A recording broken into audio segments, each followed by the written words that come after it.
Greetings, beautiful friends and fellow travelers, and welcome to Life Mastery TV, your source for inspiration, empowerment, and fulfillment. My name is David McLeod. I am your Life Mastery coach, and I'm so delighted to be here today. You may remember last time we talked about reconnecting to joy by taming some of the internal dragons that you might run into in your life. And today we're going to continue that conversation by looking at things a little bit differently.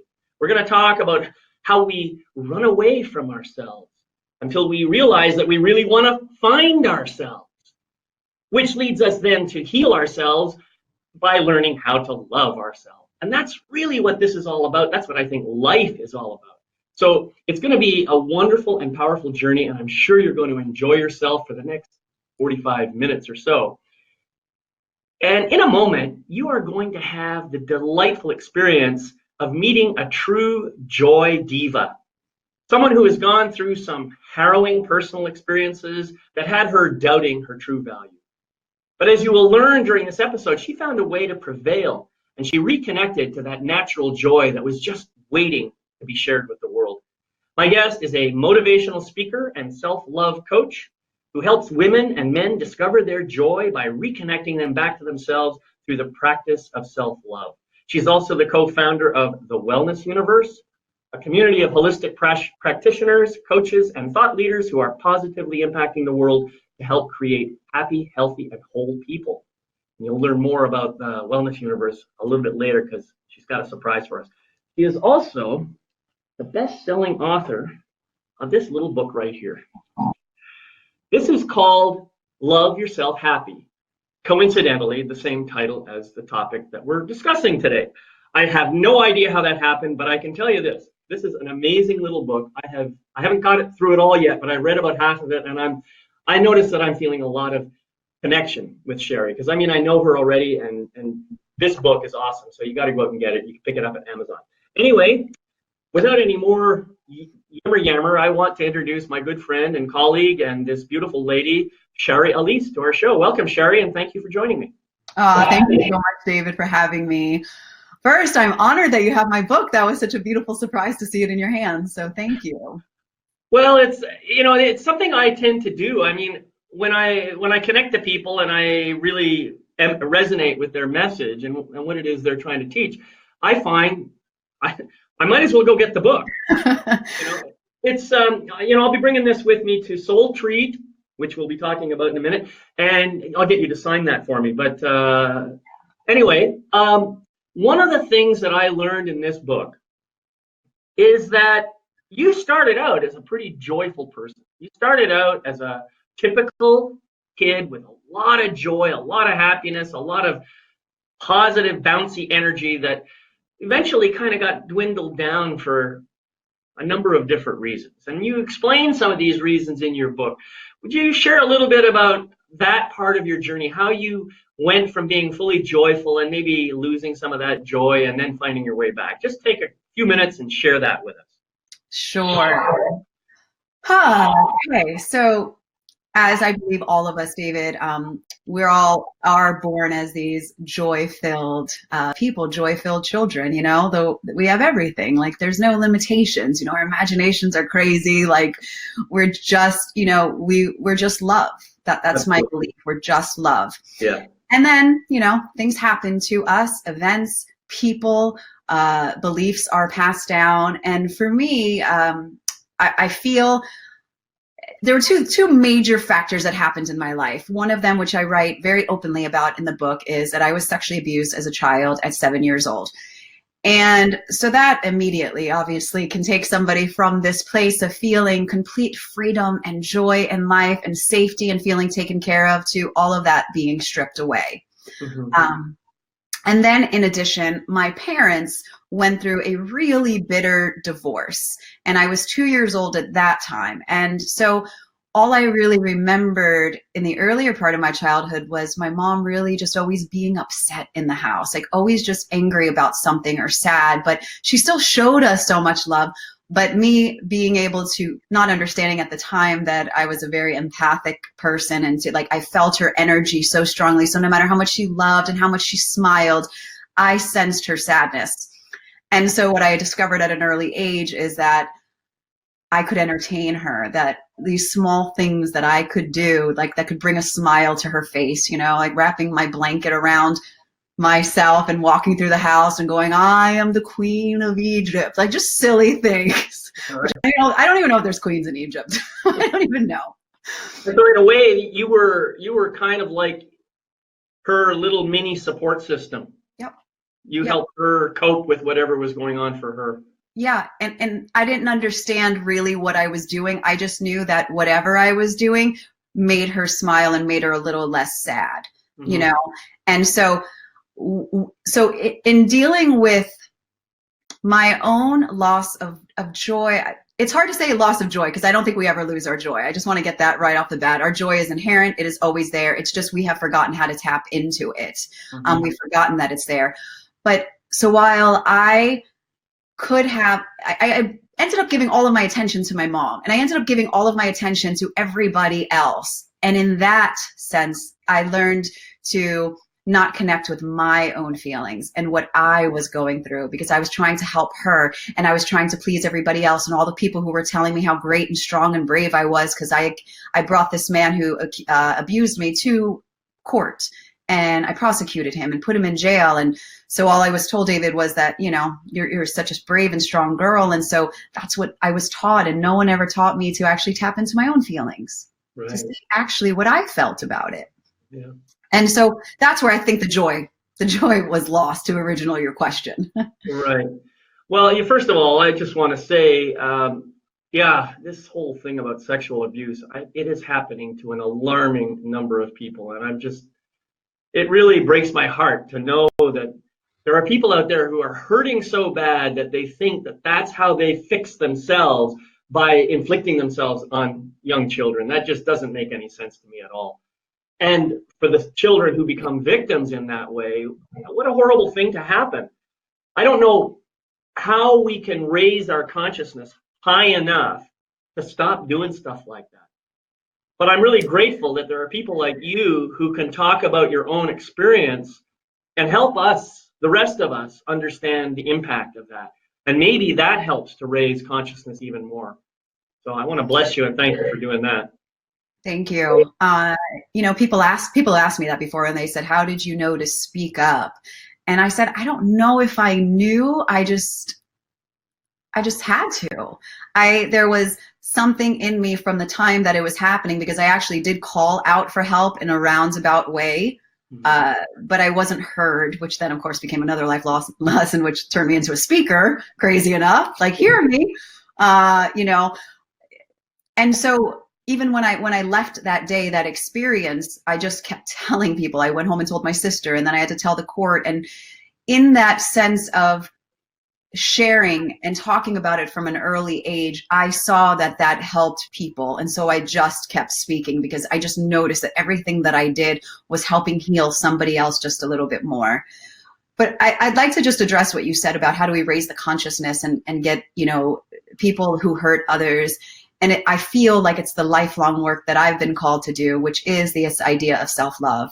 And maybe if everybody had that sense and learned that and learned their value and learned their worth, then they wouldn't have to go to these extremes and take these actions. Exactly. Yeah, I totally agree with that. I think there's nothing more important than self-love. And actually, deeper than that, a big part of my teaching has to do with knowing who you really are. It's much easier to love yourself completely when you have a very clear idea of who you really are. In other words, you look at all the beliefs and the stories and the roles and everything else that you imagine you are, you strip those away and you get down to the true essence. And you begin to realize, well, I begin to realize anyway, that the true essence of who I am is an amazing, amazing being that's virtually unlimited. And what's not to love about that? So, no, you're absolutely right. And that is actually what kept me from loving myself, was that I did not see who I really was. Exactly. For years, I saw who everybody else saw in me, or what they expected from me, the way that our jobs define us, the way that people define us, you know? Right.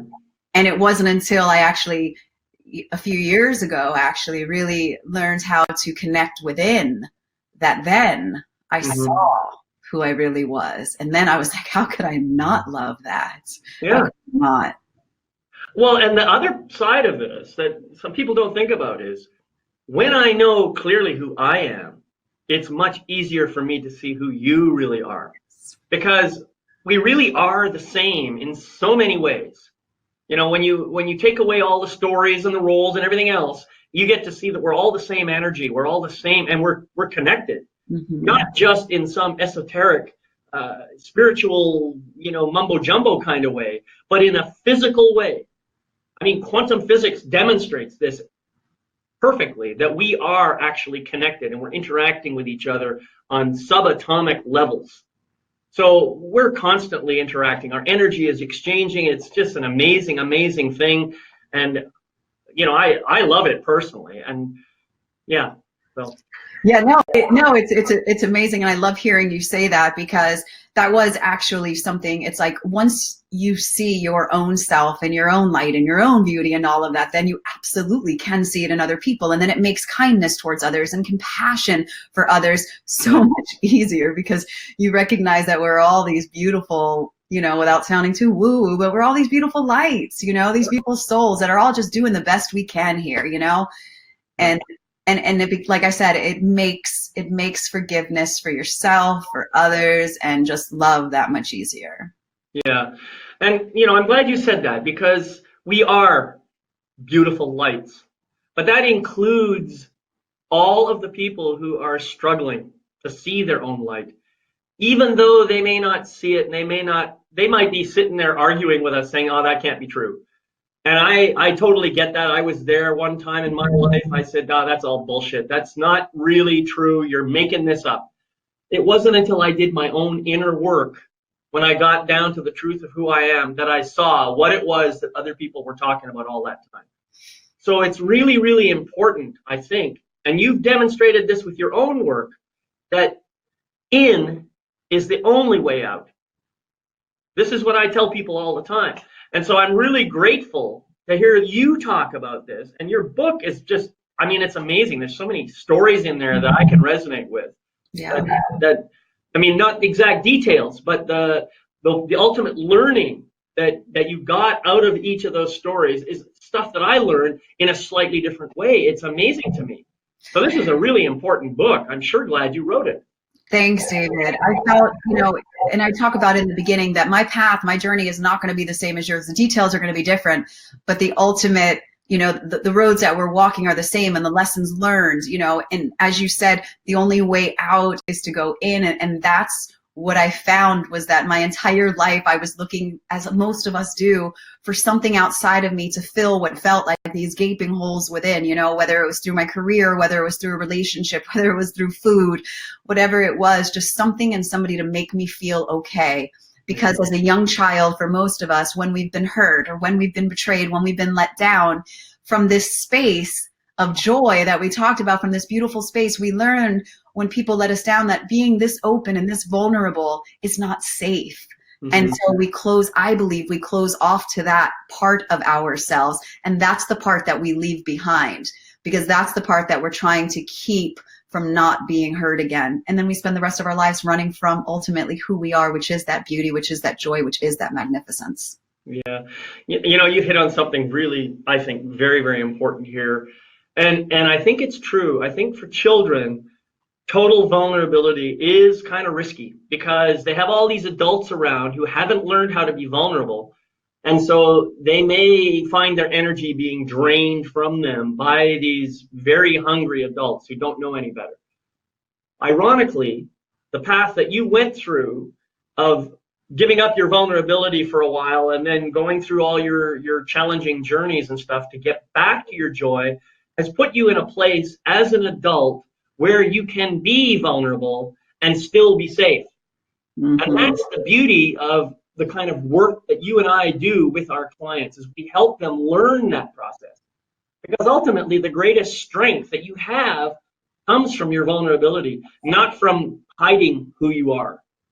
Yes, I got the goosebumps, David. I got the goosebumps there, because I do believe that our vulnerability is our greatest strength. I think we do people such a disservice when we put on these exteriors that, you know, especially as coaches or thought leaders or people who put themselves out in this positive space, to act like we don't go through challenges, like we're any different, you know.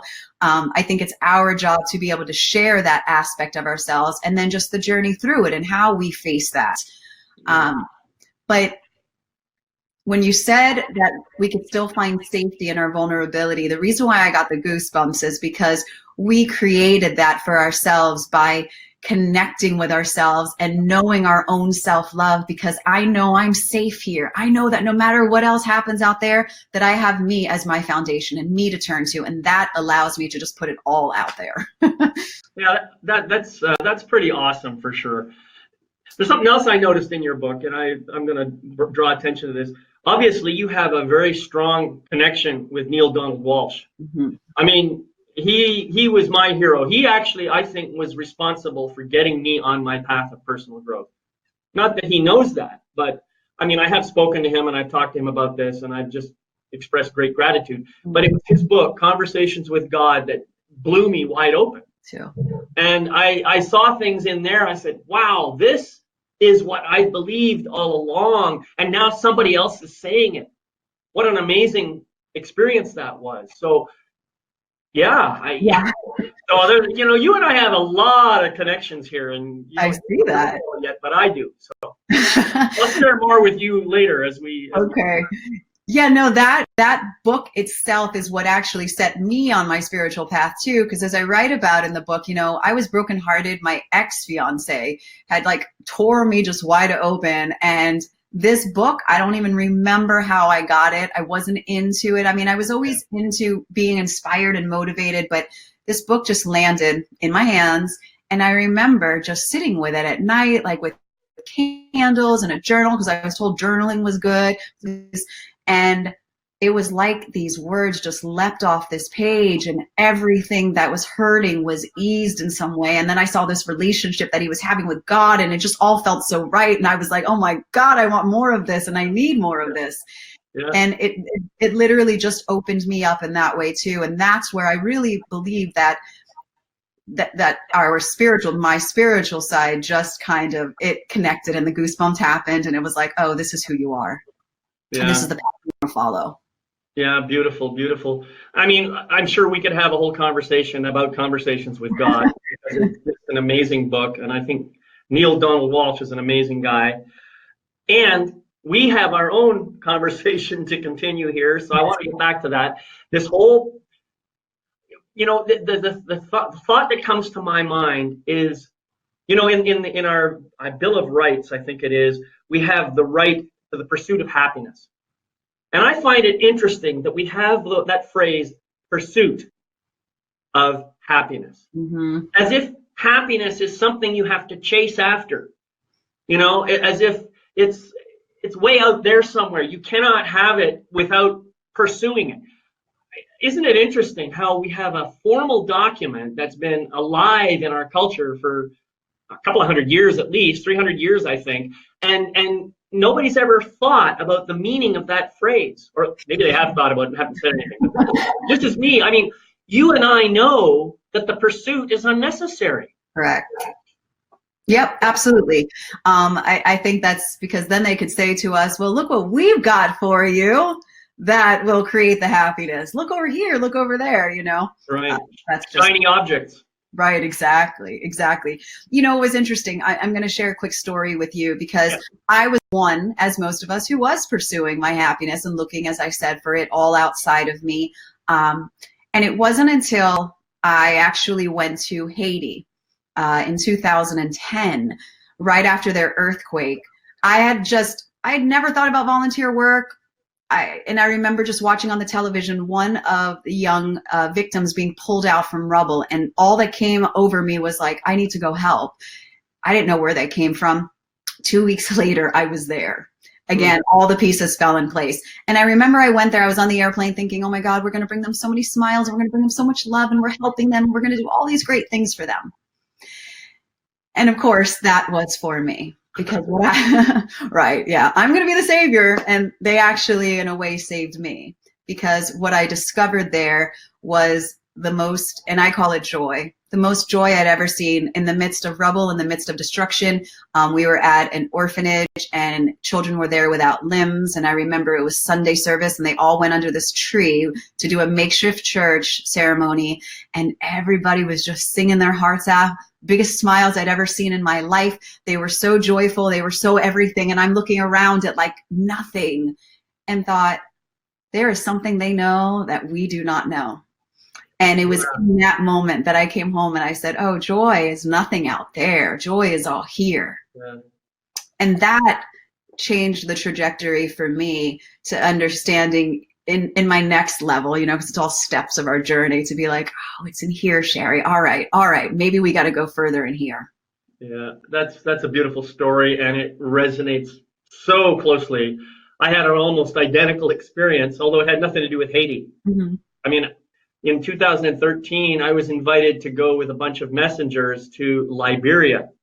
Mm. And I don't know if you know about Liberia, but they went through a pretty significant civil war in the 90s, I believe it was. And so the place was just devastated. There was, you know, they were living in these really tiny towns that, if they had a town at all, and just shanty towns, and, you know, really, really bad conditions, bad water, bad everything. And our purpose in this was to bring them filter systems that would simplify their job of getting clean water. We didn't want to, you know, have to put in huge infrastructure or anything. We want to get them something that would help them right now. Right. And it was a real inspiration to me, because what I discovered, here are these people, you know, wearing tatters.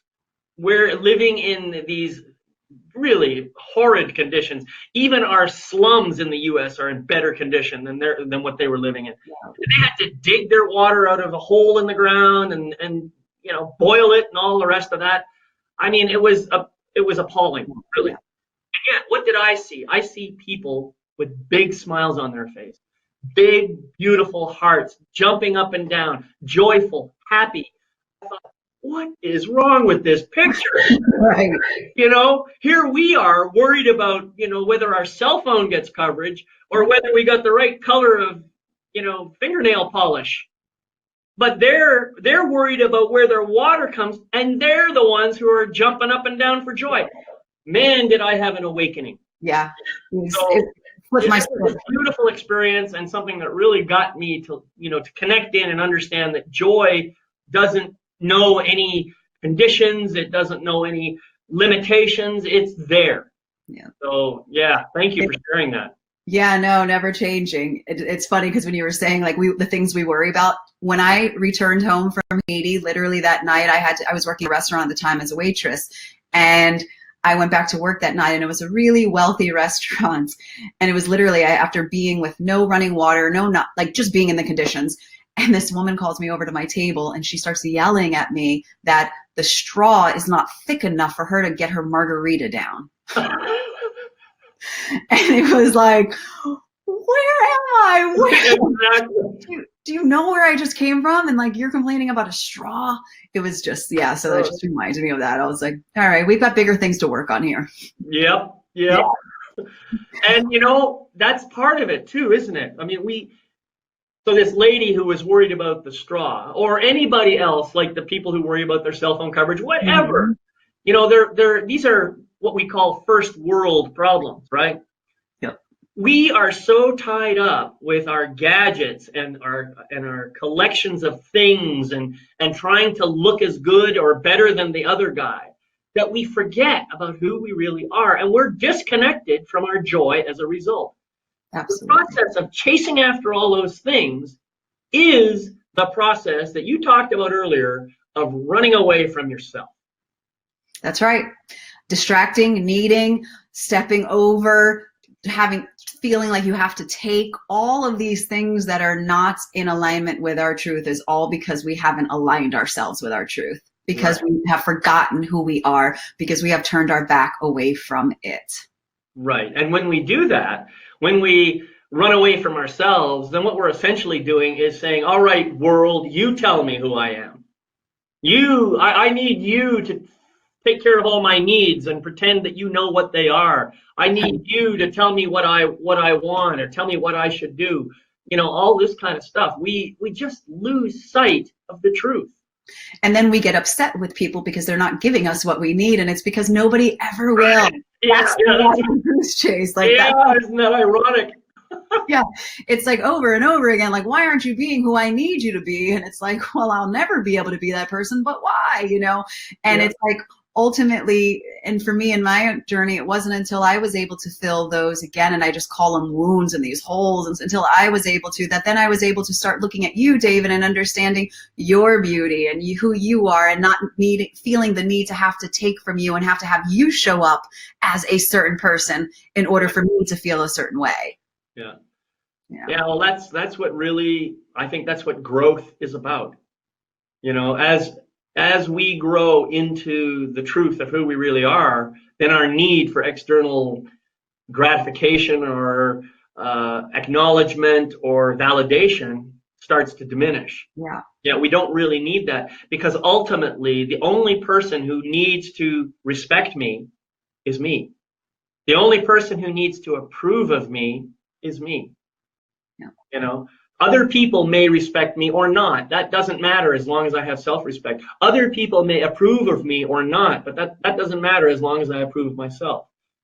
You know, obviously, we have legal issues that we all have to deal with, and we certainly have to abide by the law and everything. I'm not saying that I shouldn't just because I'm trying to approve myself. I'm saying that is what matters more than anything else.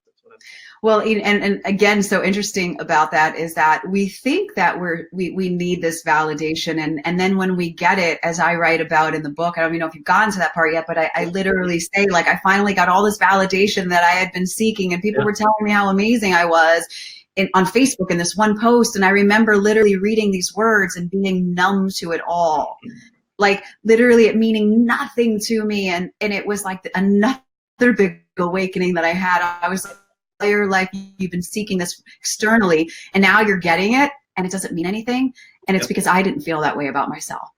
So it didn't matter what people did and what ways they showed up for me and how great they told me. I couldn't look at myself at that point in the mirror and feel that way, so none of that meant anything. Right.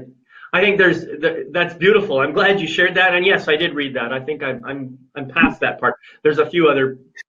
I'm about 2/3 of the way through this book. Anyway, I don't even know where I write things are in there. So right. There's two diseases here that I think we're talking about, and the first of those is approvalitis. You know, I need to get your approval in order to have the kind of validation that I'm looking for myself. That's the first one. And in a close competitor of that disease is what I call comparisonitis. My friend Junie calls it compare and despair, and that's really what it is. If you are busy comparing yourself to other people, you're never going to measure up. You're always going to find fault, and therefore you're going to just create your own desperation and upset because you're not as good as the other person in your own mind. And that stuff doesn't serve us. No. And absolutely not. And what's interesting is that we spend so much time in this comparison game, but then when you actually talk to the people that you're comparing yourself to, they're busy thinking about the things that they don't have and what they wish. And so it becomes this cycle of like, what are we doing? Like, what are we doing here?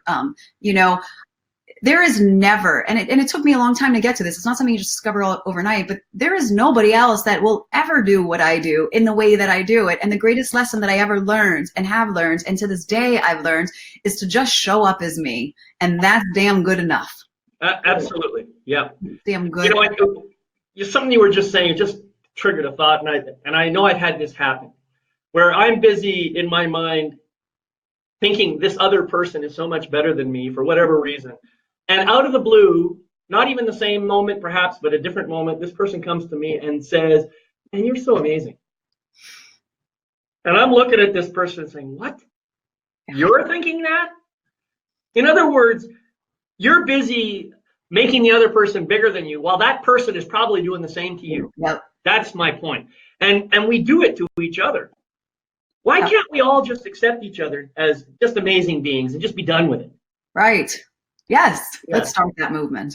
The amazing enough movement. Amazing enough movement. More than amazing enough. Yeah, There you go. absolutely. Yeah. Absolutely. I mean, and here's the thing, because as we're saying all this, and if people are watching and thinking, well, I'm not at that point yet, and I'm not at the point, what are another beautiful lesson that I've learned and that I really encourage people to do is to be okay with where you're at. Yeah. You know, because people can start looking at themselves and be like, oh, I wish I felt that way, and why can't I? And then start beating yourself up over that.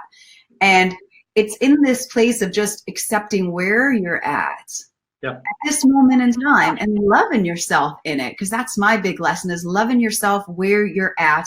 Because what that then does is that it opens up a space within you to then start attracting other things in your life, to be able to step more into the truth of who you are, because you're not busy just drowning yourself in bad thoughts about yourself. So I really just wanted to get that out, because I feel like people are sometimes just too hard on themselves. Yeah, absolutely.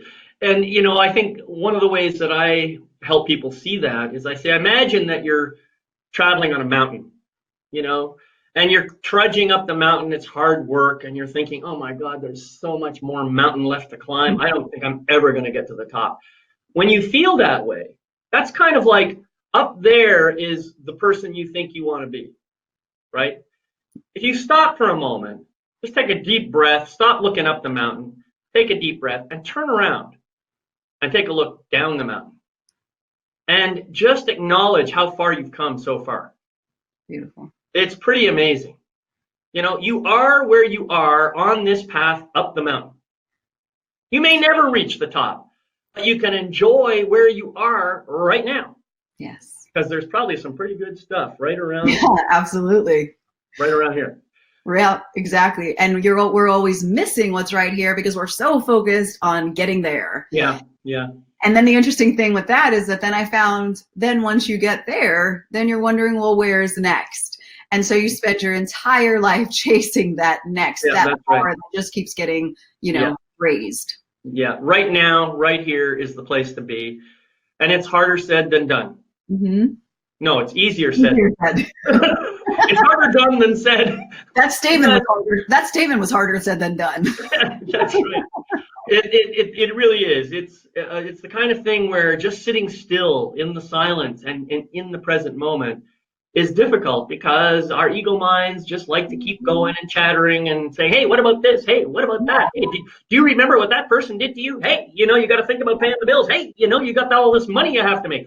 That is what the ego mind is going to be doing, no matter how quiet you want to get. That's right. And well, I talk a lot about different ways of quieting the ego mind, but I want to get back to this idea of, now that we've lost ourselves by running away and chasing all these things, how do we come back and find ourselves? That's what I want to get to next. And that's the reunification with self, which I talk a bit about. And for all of us, it shows up differently. For a lot of us, we have to be pushed into it, shoved into, which means for a lot of us hitting rock bottom, really being at that place where, and it shouldn't have to be this way. I'm just sharing that this is what it was for me, and where a lot of us end up going to, because what ends up happening a lot of times is that when we get to that rock bottom moment is that we've let down all guards, we've let our ego down, we've surrendered, we don't know what else to do. And for me, I became very sick a couple of years ago, and I was scared. Like, I literally lost the ego. I was scared. I didn't know what else to do. And I was encouraged to try meditation. And as someone who is in the wellness space, I knew about meditation. Of course I did. I've heard about it, but I had a real challenge with it, if you can believe it, to quiet this mind of mine. But at this point, I had no other choice. And so I began it. And it was in this space where I saw, where I felt, where I discovered, where everything that we spoke about in the beginning of us chatting about seeing the light and the beauty, where it all just came to a head for me. And I was like, huh, of course. How could you ever turn away from this? And this light has always been there for you. Mm-hmm. And so for me, that was where I really saw it. But of course, along the way, and I talk about in my book, my journey to Italy was the beginning. Well, in Sedona first was the beginning of it, where my younger self showed up for me. I wasn't ready to face her yet, and so I pushed her aside again.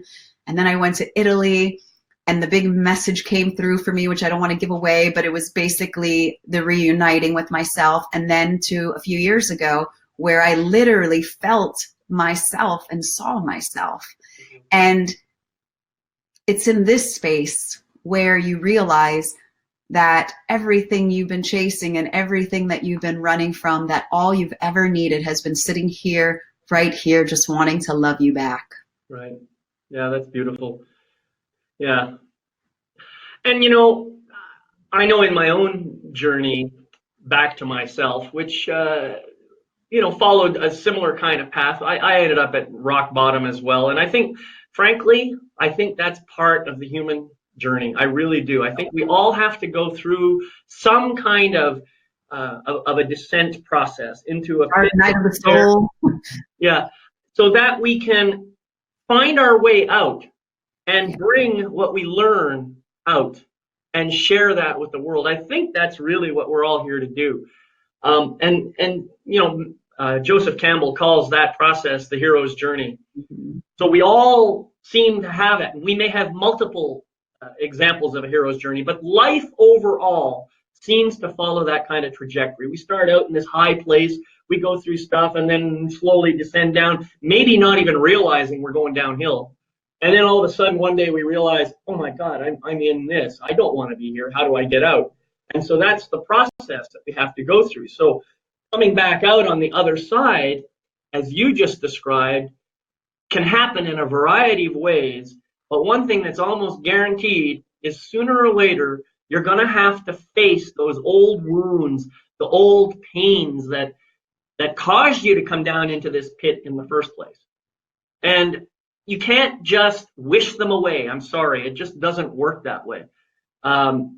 You have to go into them, not necessarily to re-experience them all over, but to give them a chance to heal. And that's what the important part is that you've been talking about. We lost ourselves, now we found ourselves, now we're going through a healing process. That's right. So important what you said, and I appreciate you bringing that up, because that was where the healing began, was in the facing, was I finally stopped running from what all my issues were. You know, I finally just stopped. And it was like I was tired of, you know, seeing the brick wall, because what I used to do is I would see the brick wall, but I would choose to push my foot on the gas pedal instead of on the brake, knowing that I was going at it. And I was finally tired of doing that. And it was like, all right, listen, I can't outrun this crap. Like, it's time to really face it. And in that facing, first, what I discovered, and what I think most of us discover, is that it's usually not as awful as we had made it out to be. You know, shining the light on the shadow in the closet that you think is the monster is actually just a stuffed animal or clothing, you know. And I'm not taking away from what actually happened, because there's some painful stuff that happens to a lot of us. But what I find is that it does lessen the power that it had over us in the facing, because once you do that and you acknowledge it, then you realize that you're actually able to sit with it, and you can nurture it, and you can embrace it, and you can love it, and you can care for it. And through all of that, you end up healing through it. Yeah, that's beautiful. And, you know, I noticed in my own experience, I had the similar kind of approach. I mean, when I started getting closer and closer and closer to those shadow parts, I found myself resisting more and more and more. I absolutely did not want to open that Pandora's box. Mm-hmm. I didn't want other people to see all the garbage and the crap the stuff that I judged as garbage and crap, because my belief was, if I show them this, they're going to run away, they're going to leave me alone, and I'm going to spend the rest of my life in solitude. Yeah. Not what I want. But what I discovered was I found a way of doing that work that allowed me to do it in conjunction with other people who were also doing the same kind of work. And what happened was, as I saw other people do this, I felt more connected to them. And I noticed that they were opening themselves up in a very vulnerable way that just made me want to love them. And I thought, wow, if they can do it, I guess I can do it. But when Yeah. I ended up when my turn came and I started doing that work, well, it was kind of a mess. But it's always a mess, That's the whole thing. You're going into the darkness. You're going into the shadows. You don't necessarily know what you're going to find. For me, there was a lot of rage that was just built up over years, and it just came.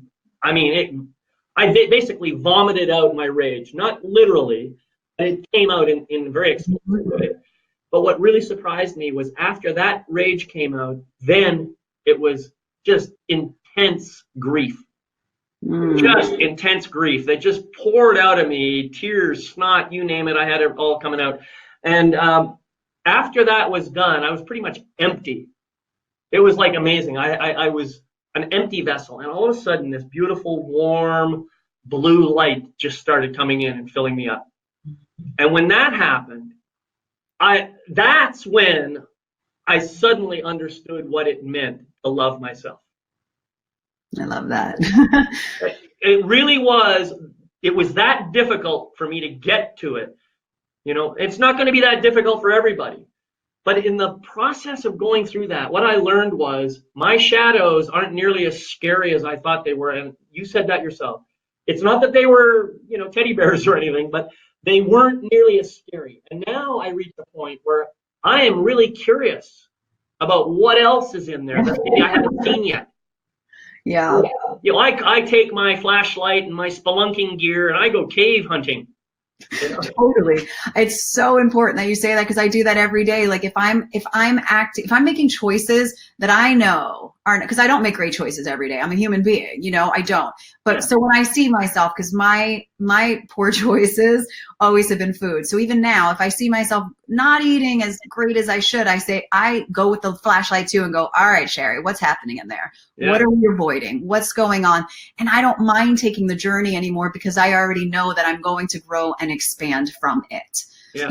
That hunt, is worth it. The other thing that you said I think is really important is that you said, what you faced was like a big mess and there was a lot of stuff going on. And what I want to say is that we all face that. We all are living in a mess in one way, whether we're digging through it or we're avoiding it. Mm-hmm. But at least when we're digging through it, we're on our way out of it. Yeah. So either way, it's messy, but it's like, do you want to get out of it though? So make the choice that is going to lead you in that direction. Yeah, and this process has taught me so many things. I mean, it's hard I can't name them all. This big event for me happened in 2003. So since then, I have learned so much about myself, about the world, about how to show up, about, I've had so many ideas, I didn't know what to do with them all. Mm-hmm. So I tried to encapsulate them into this thing called Life Mastery. And I've been trying to share them with people in a way that they can digest and maybe learn from it without overwhelming them. Because I'll tell you, you give me a chance and you're going to be overwhelmed, I promise. I've got so much stuff now. It's a beautiful do you feel the same way? What? Do you feel the same way? I mean, you can see what's going on in somebody and, oh my God, if only you. Yes, absolutely. And it's funny, and I'm just going to throw this out there. It made me a terrible coach in the beginning, terrible, or maybe certain people needed it because I just wanted to be like, what is wrong with you? And like, can't you see? And then I had to back off a little bit and be like, well, obviously they can see, Sherri, which is why they're coming to you. Let's be a little more gentle. But because you see it all so clearly now, I just want to share everybody's beauty with them. I just want to say, can't you see what I see in you? But, everybody's, again, going to take their own journey. And the greatest thing that I can do is just maybe reflect back their light or hold up the flashlight for them to help them. Right. By the way, did you ever see that movie, What the Bleep Do We Know? Parts of it, not the entire thing. Well, there's one scene in that movie that really hit me as a beautiful metaphor. It's at the time, I guess all the ships are coming from the Atlantic onto the mainland where all the natives are, mm-hmm. and nobody sees the ships because they've never seen ships before. But this one shaman sees the ships, and he's looking at people. what's going on? How come you can't? And so he touches each one on the forehead, and that's when they see the ships. Huh. And I thought, that's almost like what you and I are trying to do. We're like almost like the shamans who just want to touch their heads and say, now you can see it. But unfortunately, they still have to go through their own journey. Yep. And which is exactly what parents must feel like with their kids when they just want to guide them in the right direction, you know? Right. And you just got to let them go, you know? But it's so important though. And I always bring it back whenever I share with anybody, you know, that we still face challenges, you know, and that's part of living this life, is that there isn't this ultimate, you know, place that you get to where you're just like, well, I'm all cool now. You know, I got no, I like that. yeah, I got nothing to worry about, you know, just life. Right. I mean, I wish I felt that. Well, I don't even know if I wish I felt that way, because every time some challenge comes into my life, like this morning that I shared with you about hitting a car, like every time something like that happens, some other beautiful lesson is revealed. So it's like, I don't even know if I would want to have that. Like, everything is cool. Yeah, that's right. You Yeah. know? Well, you know what we've been talking about. So we got to the healing stage. Oh, yeah. And now the next stage, of course, is being able to love ourselves completely and wholly. And once you've got that healing, then loving yourself becomes much, much easier. You know? Absolutely. What do you think about the idea of, you know, fake it till you make it? Try and love yourself until you can love yourself, sort of thing. How does that work? I know that this is a subject that people have very big opinions on it. And I was actually someone who faked it till I made it many years ago, because I had this vision of what it is that I wanted for my life. And my friend said to me, well, Sherri, he was like, what would this woman act like that you see yourself as? And because again, I just wasn't making the choices that I was having. I had really unhealthy people around me, people that disrespected me. I was disrespecting myself. And so I started imagining what this really confident, self-assured woman would act like. And I was an actress at the time, so I thought, well, I could definitely do this. And what I ended up doing was I started removing people from my life, people that didn't treat me as I saw this person. And what ended up happening in turn for me was that the actions that I was taking before I believed it, I ended up starting to feel better and surrounded by really good people now suddenly. And so that set me on this journey of then taking better care of myself, and then ultimately doing the real work and feeling that healing and love within. So this fake it till you make it, I say, for me or for anyone, do what, if it's a more positive thing in your life, then do what it takes to start to feel better. That's all I'm going to say. I don't think that there's a right or a wrong about that.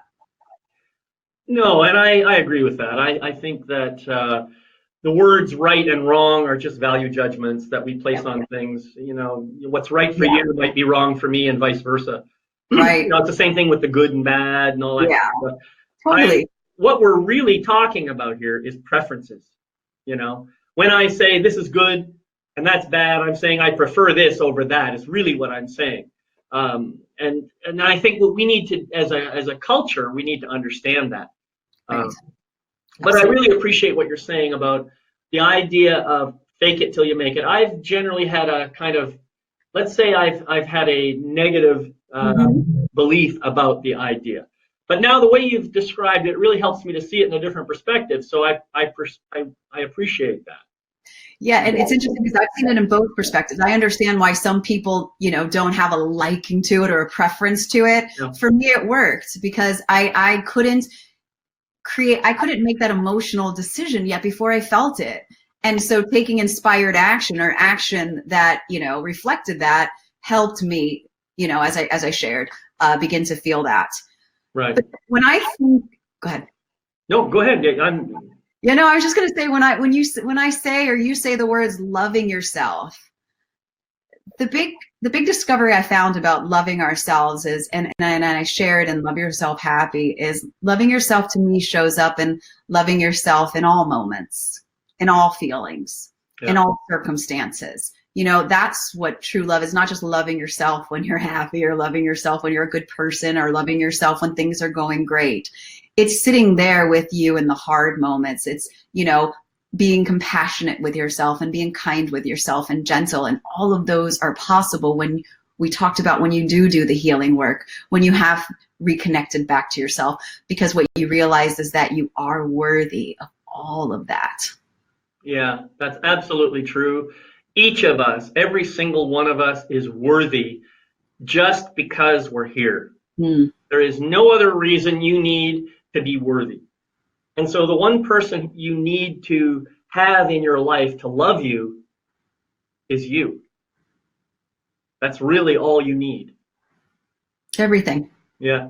And you know what, Sherri, I think what I'm excited about is that you and I are going to be going to this retreat sometime in November that's really all about learning how to love ourselves and support ourselves while being in connection with other people. You want to share a little bit about Soul Treat?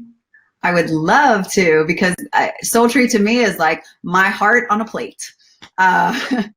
I mean, honestly, we created this, the Wellness Universe, we created this for this exact purpose, because all of us are deserving of a better life. And a better life to me looks like just being the best version of who we are.